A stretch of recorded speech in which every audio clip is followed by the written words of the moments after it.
राधे राधे। हरे कृष्णा भक्तजन, कैसी हो माताएं बहनों? राधे राधे। हरे कृष्णा। तब भगवान कहते हैं, हलवे मुझे धिक्कार है, तुम बड़ी ही कठोर और निर्दयी है। तू दूसरे की रक्षा से मुंह मोड़कर केवल पेट पालने का धंधा में लगा है। तेरा जीवन नष्ट हो जाएगा। जो मनुष्य अपने पेट या राक्षस हो अपने पेट भरने का चिंता करता है, उससे पापी दूसरा कोई नहीं है। गीता स्वरूपी में उपदेश में बताए हैं कि जो अपने पेट को भरता है, अपने ही खाता है, अपने खाली जीव को चलाता है, उससे महापापी कोई पृथ्वी पर नहीं है।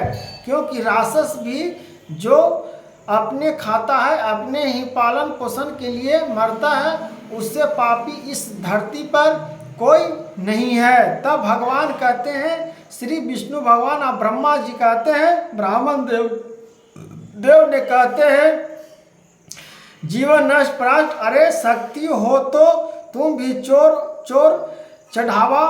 जिन श्रप से धनुष अग्नि विश्व जल दीर्घ राक्षस भूत तथा बेताल आदि के द्वारा घायल हुए मनुष्य की अपेक्षा करता है, वह उनके अपेक्षा करता है।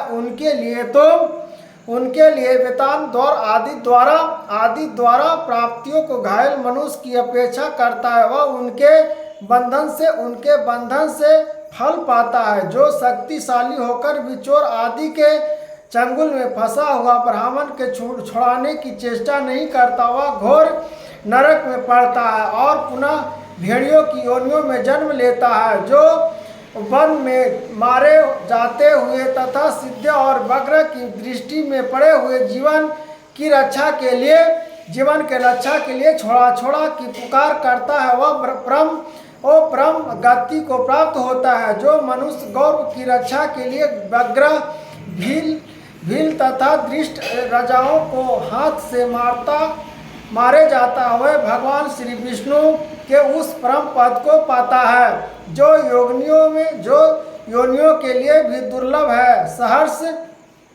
सहर्ष अवधपुरी नगर में 100 जपन और ज्ञान यज्ञ मिलकर शरण कथा रक्षा की 16 कलाओं को अध्ययन करो। तब ब्राह्मण देव ने कहते हैं कि सब गांव वाले मिलकर और भगवान का 16 कलाओं को वर्णन करो, उससे सब गांव का मुक्ति प्राप्त हो जाएगा।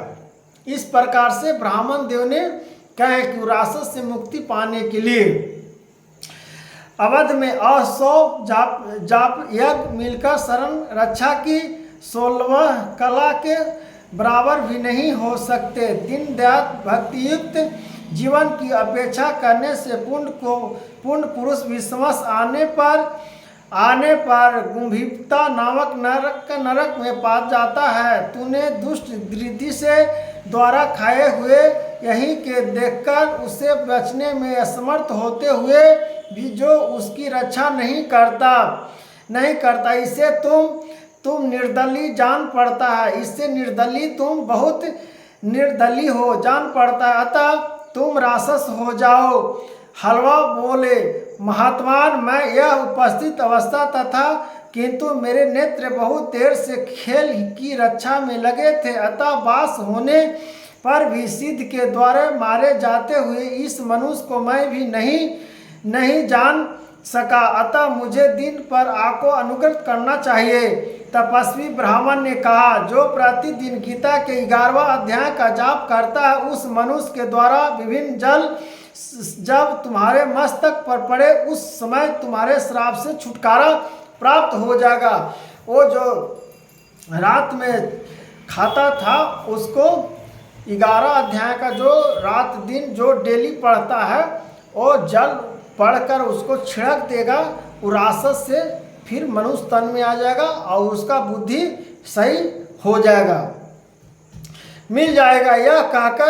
यह कहकर तपस्वी ब्राह्मण चले गए और वह हलवाए राक्षस गांव वाले को कहकर चले गए।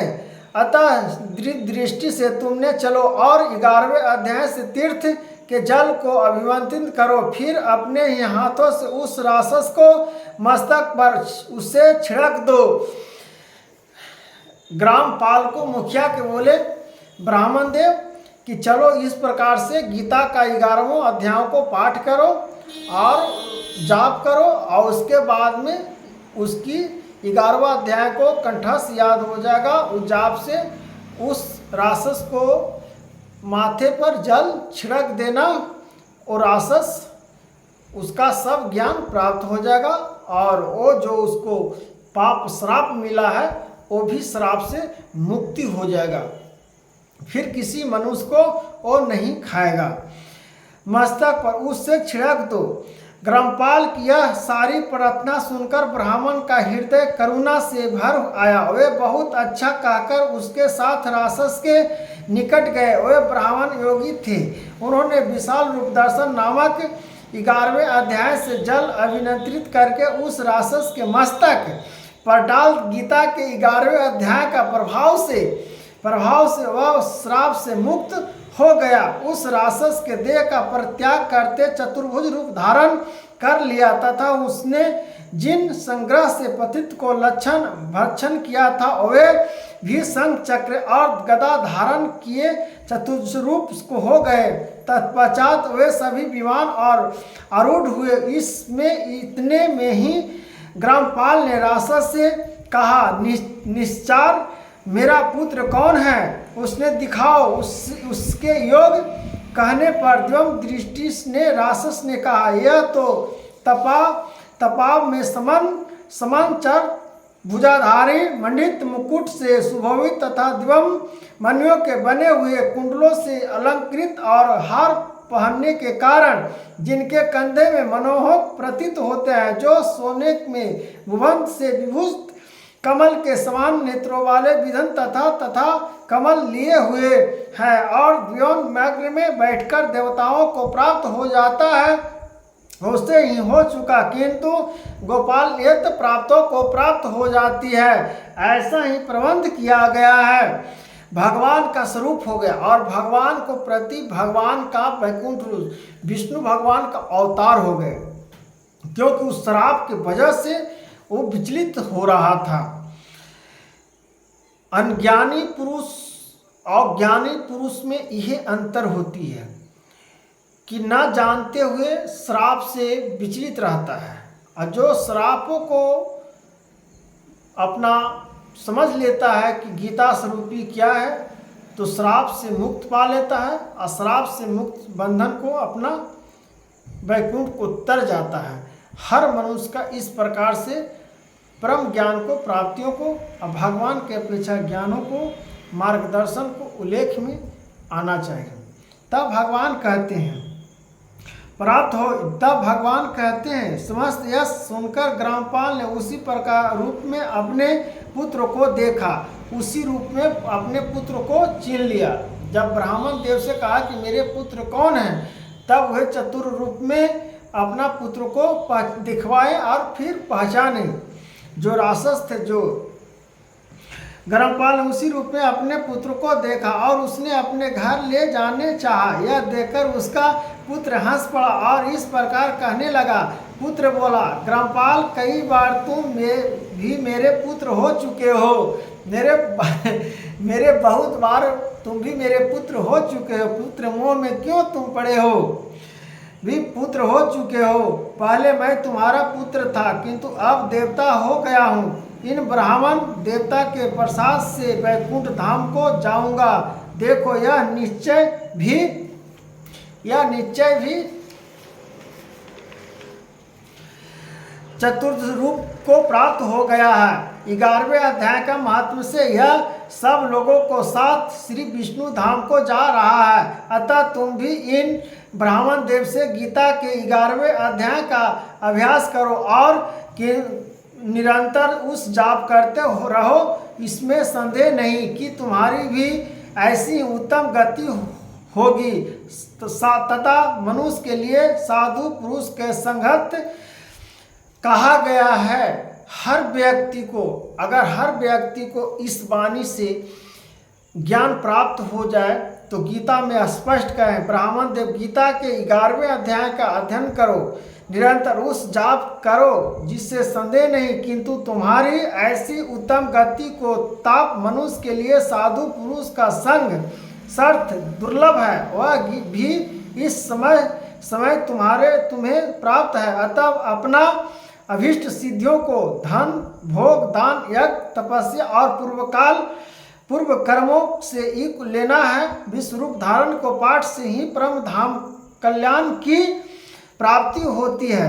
पूर्णतः स्वरूप रूपी श्री कृष्ण भगवान नामक ब्राह्मण के मुख से कुरुक्षेत्र में अपने मित्र अर्जुन के प्रति जो अमृतवान उपदेश निकाला था, वही श्री विष्णु का परम तप्यक रूप है। तुम उसी प्रकार निरंतर करो, वह मोक्ष के लिए प्रसिद्ध रहस्य है। संसार भय से डरे हुए मनुष्य की अधक्त और अधिक विनाश तथा अनेक जन्मों के दुखों का नाश करने वाले गीता स्वरूपी है, नाश करने वाले हैं। मैं उसके सिवा दूसरे किसी साधन को ऐसा नहीं देखा, अतः उसी अभ्यास करो।